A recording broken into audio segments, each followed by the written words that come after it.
तर सर्वात पहिल्यांदा जेव्हा डायग्नोसिस येतं तेव्हा पेशंट आणि पेशंटच्या फॅमिलीला सगळ्यात पहिला प्रश्न असतो की या कॅन्सरची ट्रीटमेंट काय. पण हा संपला नेक्स्ट त्यांचा प्रश्न, याला खर्च किती आहे. कॅन्सरच्या उपचाराचा हा जो खर्च असतो तो कुठल्या फॅक्टरवर अवलंबून असतो. पहिली गोष्ट म्हणजे कुठल्या प्रकारचा कॅन्सर, नंतर कुठल्या टप्प्यातला कॅन्सर, त्यावर डिफाईड करतो आपण की काय काय करायचं. जर कोणी इन्शुरन्स घेतला नसेल तर प्रायव्हेट इन्शुरन्स त्यांनी घेतला पाहिजे. It will at least cover some amount of financial burden. Lower middle class किंवा फायनान्शियली नॉन अफोर्डिंग लोकांसाठी गव्हर्नमेंटच्या योजना एक चांगली ऑप्शन अवेलेबल आहे, पण त्या सगळीकडे अवेलेबल नसतात. सेम क्वालिटी ऑफ ट्रीटमेंट कमी खर्चात एमओसी अचीव्ह कसं करू शकतो. ब्रँड्सनी कन्सेप्ट करून दिले की जास्त खर्चिक म्हणजे जास्त चांगलं, बरोबर. पण ट्रीटमेंटच्या बाबतीत असं नाही. विथ मेंटेनिंग गुड क्वालिटी कमी खर्चातही करता येऊ शकतो. कॅन्सरचं डिटेक्शन झाल्यानंतर बऱ्याचदा majority of the Indian families ह्या दारिद्र्य रेषा खाली जातात because of the expense. Diagnosis झाल्यानंतर पहिला प्रश्न अनेकदा हा नसतो की ट्रीटमेंट काय आहे, तर हा असतो की हे सगळं परवडणार कसं. Hospital bills, medicines, multiple treatments, repeated doctor visit, हे सगळं एकत्र येऊन कुटुंबावर फक्त इमोशनल नाही तर आर्थिक ताणही टाकतं आणि अनेक वेळा लोक ट्रीटमेंट डिसिजन्स पैशाच्या आधारावर घेतात. पण प्रश्न असा आहे की कॅन्सर ट्रीटमेंट खरंच इतकं महाग असतं का. कॉस्ट कशावर ठरते आणि योग्य प्लॅनिंग केल्यास हा बर्डन कमी होऊ शकतो का. आपण या कॅन्सरच्या फायनान्शियल ॲस्पेक्टवर मन मोकळेपणाने बोलणार आहोत with doctor Kshitij Joshi from MOC India. मी आहे के रोजे आणि आपण पाहत आहात कॅन्सर की बात. So let's start. डॉक्टर साहेब, thank you so much again. Financial ॲस्पेक्टवर आता बोलण्याबद्दल, तर straight up to that question, हा खरंच एक फायनान्शियल ताण कितपत आहे. खूप महत्त्वाचा प्रश्न तुम्ही विचारला, कारण ह्या गोष्टी आपण ओपनली बोलत नाही. पण जेव्हा ओपीडीमध्ये आम्ही बघतो तर सर्वात पहिल्यांदा जेव्हा डायग्नोसिस येतं तेव्हा पेशंट आणि पेशंटच्या फॅमिलीला सगळ्यात पहिला प्रश्न असतो की हा कॅन्सर, या कॅन्सरची ट्रीटमेंट काय, ती क्युरेबल आहे की नाही आहे. पण हा संपला नेक्स्ट त्यांचा प्रश्न आणि सगळ्यांचा असतो की याला खर्च किती आहे. बरोबर. आपल्याला लक्षात घेतलं पाहिजे की मेजॉरिटी ऑफ पॉप्युलेशन इंडियामध्ये middle class and lower middle class आहे आणि कदाचित जो इन्शुरन्स कव्हरेज एवढा नाही आहे. त्यामुळे बरेच लोक हे आउट ऑफ पॉकेट करत असतात. करेक्ट. तेव्हा हा जो खर्च आणि हा खर्च कॅन्सरचा हा रिपिटेटिव्ह असतो, मल्टी मोडॅलिटी ट्रीटमेंट असते. त्यामुळे हा सर्वांनाच क्युम्युलेटिव्ह जेव्हा आपण कॉस्ट बघतो तो सर्वांना झेपेलच असं नाही. बऱ्याच वेळा जो पेशंट हा स्वतःच ब्रेड विनर असतो फॅमिलीचा. मग अशा कंडिशनमध्ये त्याला बॅलन्स करावा लागतो की फॅमिलीच्या नीड आणि कॅन्सरची ट्रीटमेंट, आणि याच्यामध्येच फार ओढताण होते. बरोबर. आणि बऱ्याच वेळा जसं तुम्ही म्हटलंच की काही फॅमिलीज कॅन्सरची ट्रीटमेंट करता करता दारिद्र्य रेषेच्या खाली पण चालले जातात आणि हे स्टॅट्सनी प्रूव्हन आहे. त्यामुळे हा एक फार मोठा सेन्सिटिव्ह इश्यू आहे आणि तो हँडल केला गेला पाहिजे आणि त्याला पहिल्यापासूनच कसं हँडल करायचं असं डॉक्टर्स म्हणून आम्ही त्यांना मार्गदर्शन करण्याचा प्रयत्न करतो. ओके. सो बऱ्याचदा पेशंट्सना आजारापेक्षा खर्चाची पण जास्त भीती असते, कारण की त्यांनी त्यांच्या कुठल्या तरी रिलेटिव्हला किंवा फ्रेंड्सना किंवा त्यांना एक ओव्हरऑल अशी माहिती असते की कॅन्सर आला म्हणजे खूप भयंकर पैसा लागणार. करेक्ट. बरोबर. ओके. सो आता कॅन्सरच्या उपचाराचा हा जो खर्च असतो तो कुठल्या फॅक्टर्सवर अवलंबून असतो. कॅन्सर हा जो आहे ना, पहिली गोष्ट म्हणजे कुठल्या प्रकारचा कॅन्सर आहे, नंतर कुठल्या टप्प्यातला कॅन्सर आहे, काय स्टेज आहे त्याची, त्यावर डिफाईड करतो आपण की काय काय करायचं. म्हणजे कुठली मोडॅलिटी ऑफ ट्रीटमेंट लागेल, त्याला फक्त सर्जरी लागेल, त्याला रेडिएशनही लागेल सपोज, आणि केमोथेरपी लागेल का.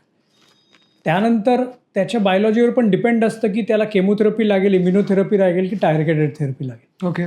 कारण या ज्या नवीन प्रणाली आहे त्या कितीही प्रभावी असल्या तरी त्यांना एक कॉस्ट आहे आणि ती एक रिपिटेटिव्ह कॉस्ट आहे. ती प्रत्येकालाच परवडेल असं नाही. त्यामुळे हे जेव्हा तुम्ही एकत्रित करता सर्व गोष्टी, तर कॅन्सर क्युअर करेपर्यंत क्युम्युलेटिव्हली बराच खर्च लागतो.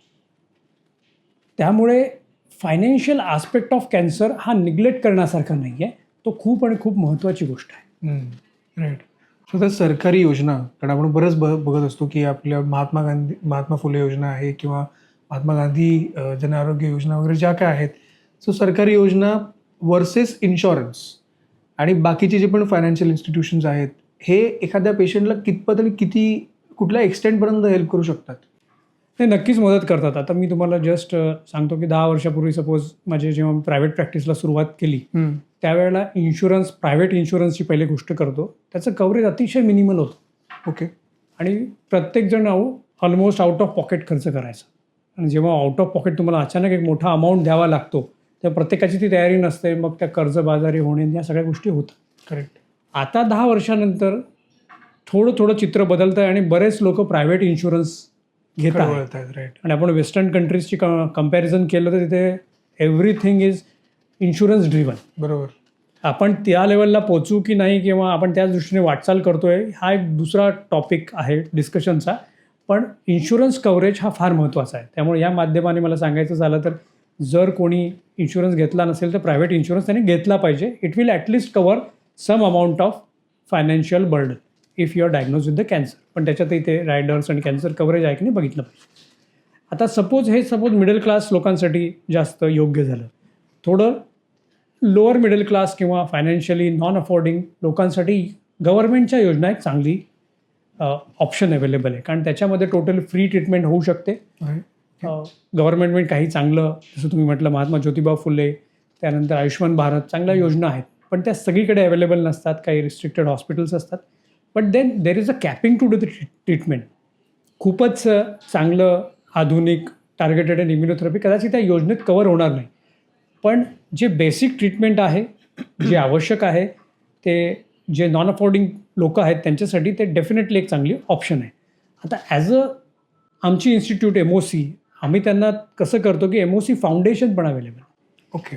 So that MOC foundation try to support this patient. आणि ऑल्सो आपल्या प्रायव्हेटमध्ये किंवा दुसरीकडे समाजामध्ये अनेक घटकं आहेत की त्या धर्मदायी संस्था आहेत की त्या थोड्या प्रकारे पेशंटला मदत करत असतात. त्यामुळे या सगळ्यांचे कॉम्बिनेशननी डेफिनेटली पेशंटला जर योग्य मार्गदर्शन मिळालं तर त्याला ट्रीटमेंट कंप्लीट करण्यासाठी मदत होते. ओके. सो आता बेसिकली MOCमध्ये पेशंटला फायनान्शियल प्लॅनिंग किंवा फायनान्सेस कॅन्सर ट्रीटमेंटसाठी जे आहेत तर त्याचं काउन्सिलिंग कसं केलं जातं? एक फायनान्शियल काउन्सिलिंग हा एक अँगल आणि कॉस्टबद्दल ट्रान्सपरन्सी कशी मेंटेन केली जाते? ट्रान्सपरन्सी हा फार एक महत्त्वाचा शब्द तुम्ही वापरला. कारण कधीही आपल्याला पेशंटला पहिल्या दिवशी आयडिया आली आहे पाहिजे की आपल्याला एंटायर ट्रीटमेंटला कॉस्ट किती आहे. बरोबर. आणि MOCमध्ये आम्ही ते मेंटेन करायचा प्रयत्न करतो. म्हणजे जेव्हा डायग्नोसिस करून आपलं ट्रीटमेंट प्लॅनिंग होतं त्यानंतर त्याला एक कॉस्ट शीट दिली जाते आणि आम्ही त्याला मेडिसिन कॉस्ट डिफरंट आणि त्याच्याचबरोबर हॉस्पिटलायझेशन कॉस्ट डिफरंट असं त्याला एक एस्टिमेट देतो. तर MOC ही डे केअर संस्था असल्यामुळे हॉस्पिटलायझेशनचा कॉस्ट हा सिग्निफिकंटली कमी होऊन जातो. त्याचबरोबर औषधांमध्ये आम्ही बऱ्यापैकी डिस्काउंट देण्याचा प्रयत्न करतो आणि इंडियन जेनेरिक किंवा बायोलॉजिकल ज्याला म्हणतात जिथे जिथे आवश्यक असेल तिथे इक्विव्हॅलंट कॅपॅसिटीचे त्या जेनेरिकचा किंवा बायोलॉजिकलचा ऑप्शन देतो की ज्याने कॉस्ट ही सिग्निफिकंटली कमी होते. त्यामुळे ट्रान्सपरन्सी एंटायर ट्रीटमेंटचा एकसाथ त्याला एक प्लॅनिंग असं करून मग आम्ही त्याच्याशी पुन्हा डिस्कशन करतो की या सगळ्या गोष्टी तुम्हाला खर्च करणे इन्शुरन्स कव्हरेज वगैरे करणं शक्य आहे का. नसेल तर आम्ही त्यांना मदत करतो की सपोज तुम्ही MOC फाउंडेशन बाहेरच्या फाउंडेशनला अप्लाय करू शकतात. आणि या सगळ्यांचा आम्ही त्यांना ऑप्शन अवेलेबल करून देतो कारण लोकांना माहिती नसतात. बरोबर. राईट. करेक्ट. आणि आमचं मेन इंटेन्शन असतं की जो पण पेशंट MOCमध्ये एका ट्रीटमेंटच्या उद्देशाने येतो आहे त्याला ट्रीटमेंट मिळाली पाहिजे. सो मला आता नेक्स्ट फॉलो क्वेश्चन तोच आहे की सेम क्वालिटी ऑफ ट्रीटमेंट कमी खर्चात MOC अचीव कसं करू शकतं? फार महत्त्वाचा प्रश्न विचारला. पण एक कन्सेप्ट आहे जसं आपल्याला एक ब्रँड्सनी कन्सेप्ट करून दिले की जास्त खर्चिक म्हणजे जास्त चांगलं. बरोबर. पण ट्रीटमेंटच्या बाबतीत असं नाही. जास्त खर्चिकमध्ये नेहमीच जास्त चांगलं असेल असं नाही. विथ मेंटेनिंग गुड क्वालिटी कमी खर्चातही करता येऊ शकतं. म्हणजे जस्ट मी तुम्हाला सांगतो MOC असं डे केअर सेंटर आहे. जर तीच थेरपी जर तुम्ही मोठ्या हॉस्पिटलमध्ये घेतली तर हॉस्पिटलायझेशन आणि ओव्हरऑल कॉस्ट तुमची जास्त येणार. तीच MOCमध्ये घेतली तर ती हॅसल फ्री होणार आणि कमी कॉस्टमध्ये हॉस्पिटलायझेशन कॉस्ट ऑब्व्हियसली डे केअरमध्ये कमी लागणार. त्यानंतर जसं आपण जस्ट मागच्या प्रश्नातच मी डिस्कस केलं की बायोलॉजिकल जेनेरिक्स जे इंडियन कंपनीचे जे स्टँडर्ड आहेत म्हणजे ते इन्फेरियर नाही आहेत. ते क्लिनिकल ट्रायल्समध्ये प्रूव्हन झाले. ज्याला पॉसिबल आहे ज्याला पॉसिबल नाही आहे त्यांच्यासाठी ते ऑप्शन्स अवेलेबल करून दिले जातात. या दोघांचा कॉस्ट म्हणजे एक तर मेजर फार्मसी आणि हॉस्पिटलायझेशन कॉस्ट इथेच त्याचा बराच कॉस्ट रिडक्शन होऊन जातो.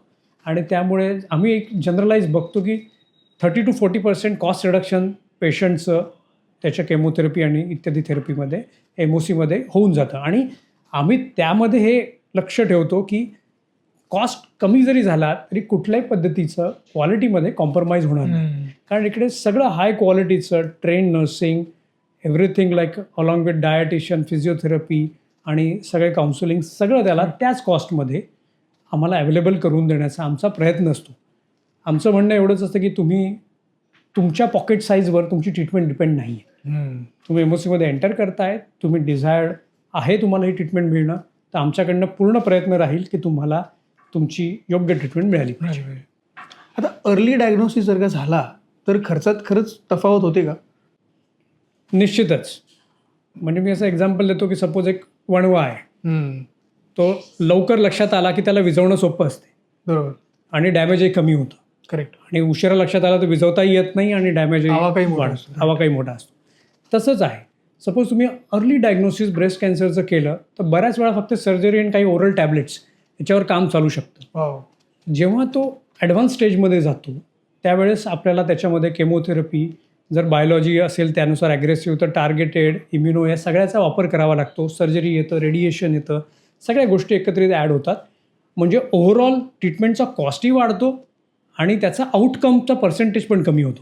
Right. त्यामुळे अर्ली डायग्नोसिस हे कधीही आपल्याला ट्रीटमेंटच्या ॲक्युरसीच्या दृष्टीने, ट्रीटमेंटच्या आउटकमच्या दृष्टीने आणि फायनान्सेसच्या दृष्टीने चांगला कंट्रोल देऊ शकतो. राईट. सो बेसिकली जरी कॅन्सर खर्चिक असला तरी सरकारी स्कीम्स आहेत, बाहेरचे काही फायनान्शियल आणि धर्मादाय इन्स्टिट्यूशन्स आहेत, MOC सारखे ऑर्गनायझेशन्स आहेत जिकडे तुम्ही येऊन विचारू शकता.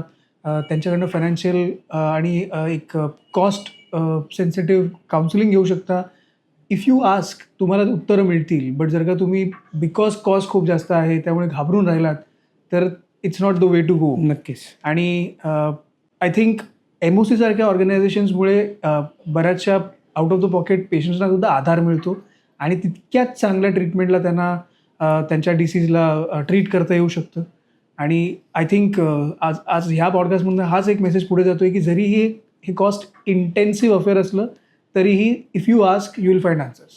करेक्ट. जस्ट मला एक लास्ट तुम्हाला सांगावं वाटतं की स्मार्ट ट्रीटमेंट ही फार महत्त्वाची आहे. एक्सपेन्सिव्ह ट्रीटमेंटपेक्षा स्मार्ट ट्रीटमेंट केली पाहिजे. करेक्ट. सपोज त्या ठिकाणी 2 ऑप्शन असतील की एक कमी कॉस्टची ट्रीटमेंट आणि एक जरा जास्त कॉस्टची ट्रीटमेंट, तर आमचा भर असतो त्यांच्या सायंटिफिकली सांगायचा की ही जास्त कॉस्ट असल्यानंतर तुम्हाला होणारा बेनिफिट कसा आहे आणि त्यानुसार patient can choose between that. So not expensive treatment but smart treatment should be our goal आणि ते करायचा आम्ही प्रयत्न करतो. त्यामुळेच आपल्याला माझ्या मते पेशंटचं ट्रीटमेंटही कमी खर्चामध्ये तेवढीच इफेक्टिव्ह आणि तेवढीच चांगली होऊ शकते असं मला वाटतं. Perfect. Thank you so much doctor. आज एक फायनान्शियल अँगल आणि कॅन्सरला काय काय खर्च येऊ शकतात आणि ते तुम्ही स्मार्टली कसे डील करू शकता याच्याबद्दल एक सगळ्यांनाच एक मार्गदर्शन केल्याबद्दल थँक्यू सो मच. थँक्यू.